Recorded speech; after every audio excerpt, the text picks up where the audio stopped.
এক সময়ের কথা, একটি সুন্দর গ্রামে দুই ভাইবোন বাস করত। ভাইয়ের নাম অরুণ এবং বোনের নাম সিতার। তাদের বাড়ি ছিল গ্রাম থেকে একটু দূরে, একটি সবুজ বনের মাঝখান। বনের প্রতিটি গাছপালা আর ফুল তাদের দিনগুলোকে রঙিন করে তুলেছেন। একদিন সিতারা একটি অদ্ভুত সোনালি ফুলের কথা শোন। লোকমুখে শোনা যেত যে কেউ এই ফুলের পাশে দাঁড়িয়ে তার মনের গভীর বাসনা প্রকাশ করবে, সেই বাসনা পূরণ হবে। সিতারা খুব আগ্রহী হয়ে পড়ল এবং তার ভাই অরুণকে নিয়ে ফুলটির সন্ধানে বের হতে চায়। অরুণ প্রথমে দ্বিধায় ছিল, কিন্তু সিতারার উৎসাহ দেখে সে রাজি হল। তারা দুজন সকাল সকাল প্রস্তুত হয়ে বনের দিকে রওনা দিন।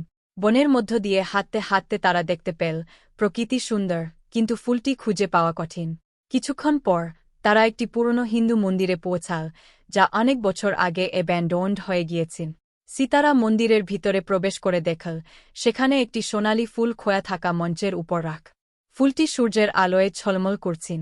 সিতারা মঞ্চের সামনে দাঁড়িয়ে তার মনের বাসনা বল, আমি চাই আমার পরিবার সবসময় সুখী ও সুস্থ থাকুক। এ কথা বলার পর অরুণও মঞ্চের সামনে দাঁড়িয়ে নিজের বাসনা প্রকাশ করল, আমি চাই আমরা সবসময় একসাথে থাকতে পারি এবং আমাদের বন্ধন অটুট থাকুক।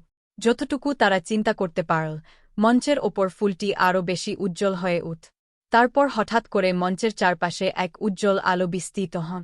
ফুলটি মঞ্চ থেকে উড়ে গিয়ে আকাশে মিলিয়ে গেল। অরুণ ও সিতারা বাড়িতে ফিরে এসে খেয়াল করল যে তাদের পরিবারের সব সদস্য সুখী এবং সুস্থ।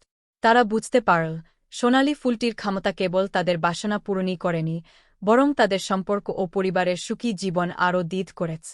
প্রতি বছর তারা বনের সেই মন্দিরে ফিরে যায়, সোনালি ফুলটির প্রতি কৃতজ্ঞতা জানায় এবং নিজেদের বিশেষ মুহূর্তগুলি উদযাপন করে। আর সারা জীবন তাদের ভাইবোনের বন্ধন দৃঢ় থেকে যায় এবং তারা বুঝতে পারে যে প্রকৃত আনন্দ এবং সুখ একসাথে কাটানো সময়ে এবং একে অপরের যত্নে নিহিত। এভাবে